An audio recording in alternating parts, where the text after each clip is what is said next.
Welcome everyone to Moya Talk, to another edition of Moya Talks. This month we want to celebrate people who have had an impact on the DMV region, and we decided to invite our own Vinay Ganeshan, who is a principal and senior project manager for Moya Design Partners. He has over 20 years experience as principal and project manager in residential development in DC, Maryland, and the Mid-Atlantic region. Vinay is a proven leader with an eye for business and a long-term strategic partnerships. Throughout his career, Vinay has shown an uncanny ability to manage all phases of construction, from inception to develop and construction. But also, he leads the marketing of projects. Vinay Drive has contributed to his key involvement in more than 20 major projects in the Mid-Atlantic region, with a strong focus on mixed use and residential.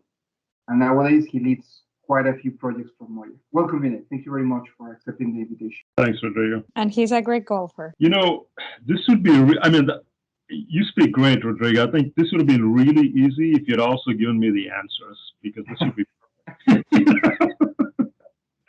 That's your joke. How did you decide to become an architect? You know, I have two kids, 12 and 18, and at some point, actually my oldest son is going to college in a month. He's going to Florida State. I think, we were having this deep conversation about what he wants to do, and he said, how did you decide to become an architect? And, I sort of thought about it, and there really isn't a very good answer, right? I originally thought I was going to be, I'm being serious, I thought I was going to be a professional tennis player. But then I realized I was too old to be that. At 18, I was already too old and not good enough, right? And then we were actually in British Guyana, where my dad was actually in education, and he was the head of the electrical department. So my main goal was to be in a building as far away from him as possible. And the architecture building was the farthest away from his building. So that's essentially how I decided to become an architect. And, it's not a glamorous, explanation, but it's pretty much what it is. And, once you get into it, like everything I do, I kind of get into it, all the way. I think it eventually ended up working out. It was either that, or it was at one point I also thought I might be a journalist. But back in '88, there were a lot of journalists being killed also. So, being an architect seemed like a safer thing to do. Wow, I didn't expect that answer. Hey, how important is your background in your perspective as a designer and architect? I don't know if it's. I think it's one of those things that you sort of think about, but then you think about it and you go, design is global, right? I think, as architects or as designers, we sort of place a lot of emphasis on accents, and kind of think that, a lot of our culture has an impact on what we do as designers, right? But I think very early on, I think when I was here in this country back in '85, '88 or something, two sort of, people had a big influence on me. One was I.M. Pei, right? He designed the Museum of Modern Art. I think it's the West Wing or the East Wing. I always get that confused, right? And then also Maya Lin, she designed the Vietnam Memorial, right? So I think, they came from different cultural backgrounds, but at the same time, the design language was still about design, right? So I think, even though I think I grew up in a lot of different places, I think, I think the cultural aspect, I think, has always been in the background. I think it's always been more of a design, emphasis, to some extent. Do you think that there is an awareness of how important or the importance that designers have had in the development of the district? Yeah, absolutely. And I don't think, I think as designers, we probably sort of experience it more and we sort of observe it more. But I think, for the regular average, DC resident, I think you have an impact on the way they experience things, right? I think, for example, I think, this is a plug for Moya again, but, we designed the Black Lives Matter banners in Washington, D.C., right? people might be walking along the street, right? And typically, you're just sort of walking along the street. But when you do see the banner, right, and when you do see the posters, it does have an impact on you, right? And it's the same way in terms of what we do. Fede, Dennis, and I have done a lot of projects. We've done, typical multifamily projects, but some of the design things that we've done, and which is other architects have done too, which is creating courtyards, incorporating retail, incorporating grocery stores. I'm talking about really basic stuff, right? That does have an impact on people, right? And we've done projects where I think we've incorporated some urban, plazas like Mosaic, I think, which Dennis and Fede did. They're huge. I mean, people experience it and people enjoy it, but I don't know if they actually sort of related to anything in terms of design. I think it's just how people experience these spaces to some extent. That you have a long history of collaboration with other folks in the firm. Mm-hmm.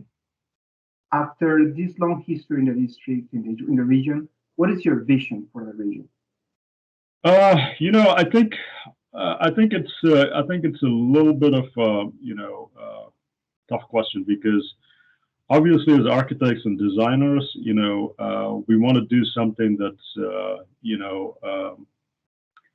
makes a difference in the design environment, but we're also in business, right? So we also need projects. We also need to be doing projects. So I think finding that fine balance between doing something that's economically successful, for our clients, and also, economically successful for us as, professionals, right?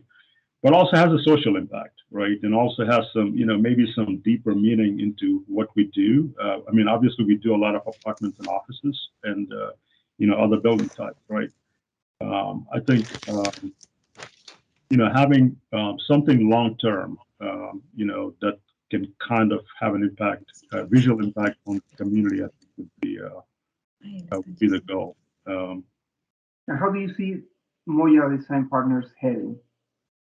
Well, headed in the right direction. I was actually shocked, and I'm actually sort of confused that we did not beat what is the guy Bezos into space. I really thought Paulo was going to figure out a way to get us up there somehow. And I said that in a funny way, but I think, we have a lot of working on it. I'm working on it, Vinay. Okay. We probably just take a donkey somewhere, not just quite a space yet, but I'm getting there. All I'm saying, Paulo, is we could have at least, designed the exterior or something, No, I think, we're headed in the right direction, right? I think, based on the projects that we're doing, the staff that we have, it's also all about the staff, right? It's about, the projects and the staff, and, getting the right people on board, and also, making sure that, we're all doing what we need to be doing. I think we're going in the right direction. Obviously, we have a lot of projects that we're working on. We have a lot of projects in the pipeline. So I think, the only way is up,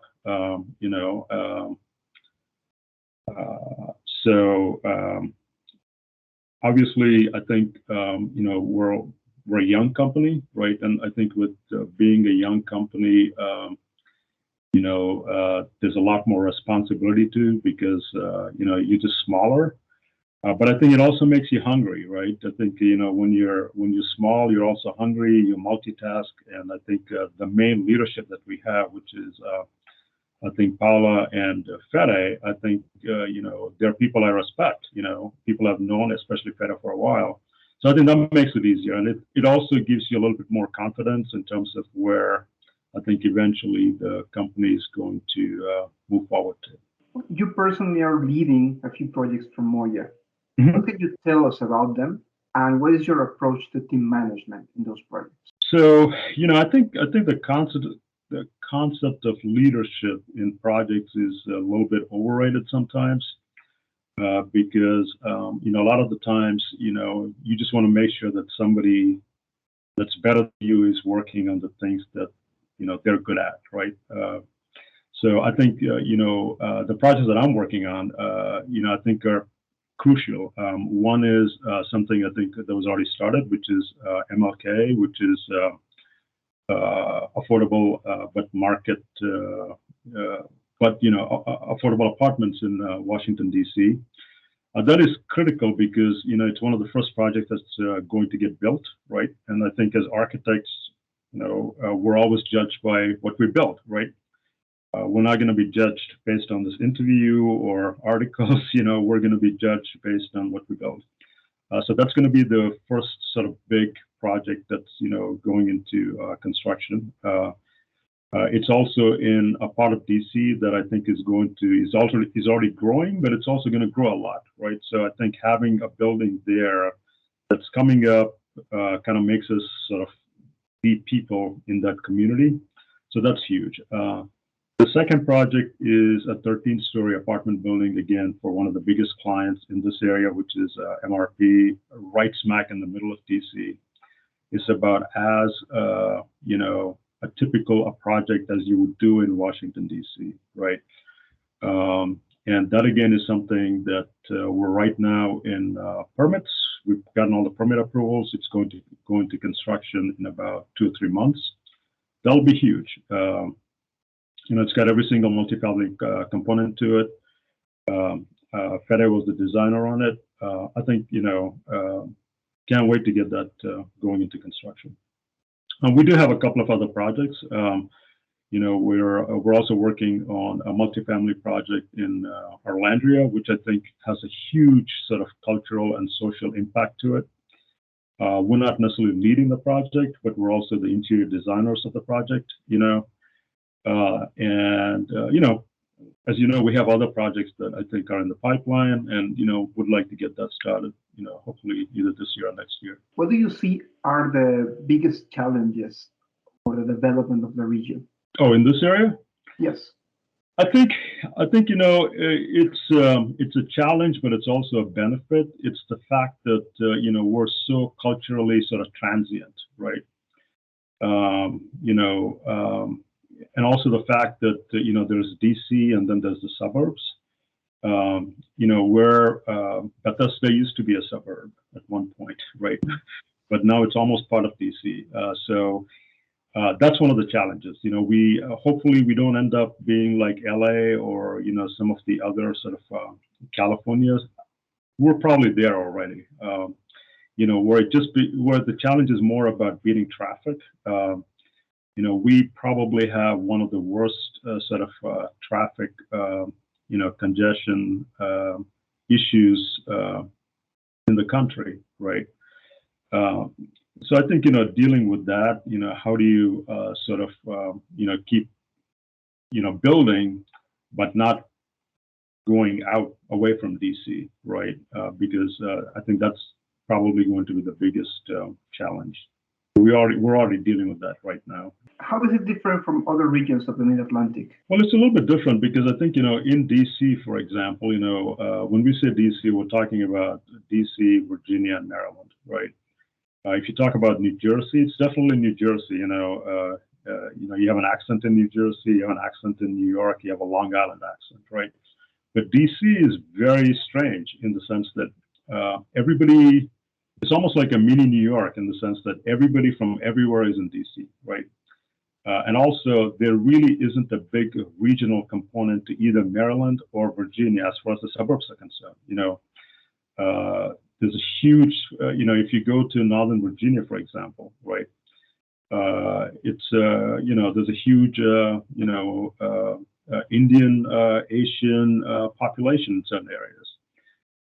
So I think it's a little bit different in the sense that I think, we have a bigger sort of cultural melting pot from other areas. But I think it's also sort of, I guess different again in the sense that it's more of a, professional cultural melting pot, right?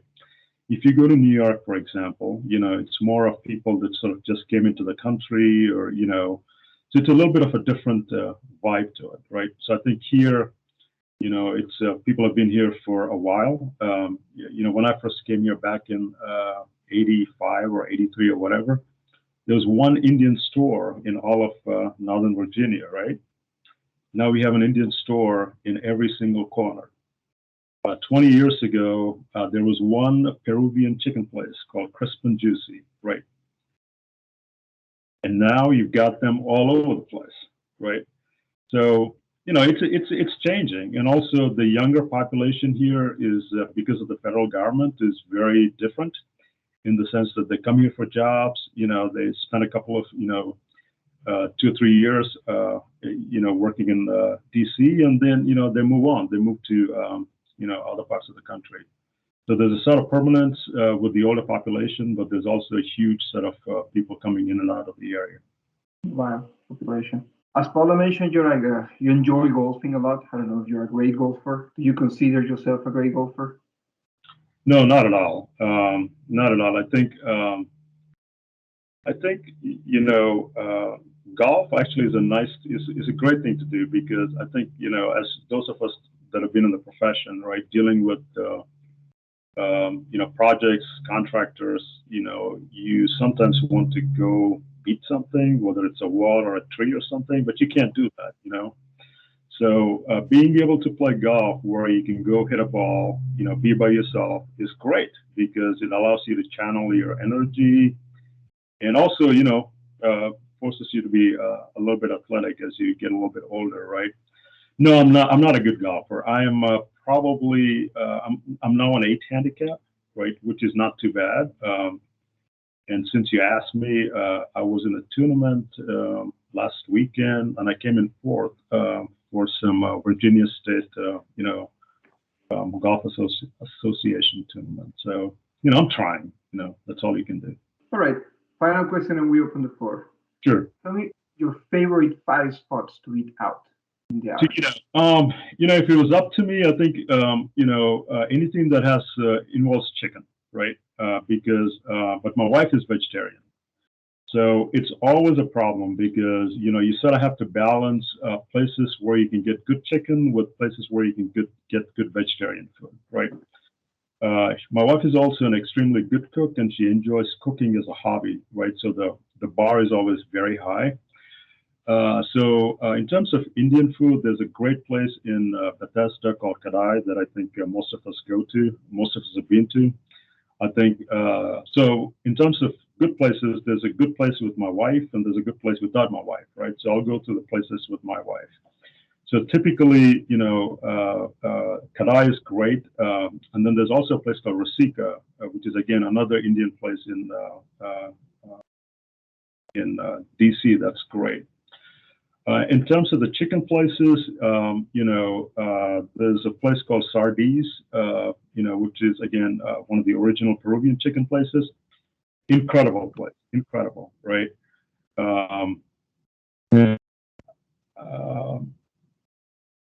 Nando's. Yeah, Nando's, I think, is more kind of gentrified, I think. There's also a great Greek sort of bastardized Middle Eastern place called Mama's Grill, right? It's in Rockville. It's a hole in the wall place again, right? But crazy good food, and that will cover both vegetarian and non-vegetarian, so it's a good place. But typically, anything with chicken in it is good to go. All right, so let's open the floor and let's see who has the first question. I do. I was wondering, Vinay, I think that you have mentioned maybe a few times the chicken thing. And I was wondering, when would you be, inviting us for the chicken thing? Because you have mentioned it just a few times. You mean to eat chicken or to cook chicken? Oh, no, to eat the chicken. I think that you mentioned about this place, right, that you discovered. Yes. So I think we should do that. I think, I know Fede is just back in the office. So one of these days, I think we'll come in as a group, and then, we'll go. Actually, there's a great project that I think we all did. I think it's near Sardis. We can definitely go there. Thank you very much for this interview. Sure. Taking the time to talk with us.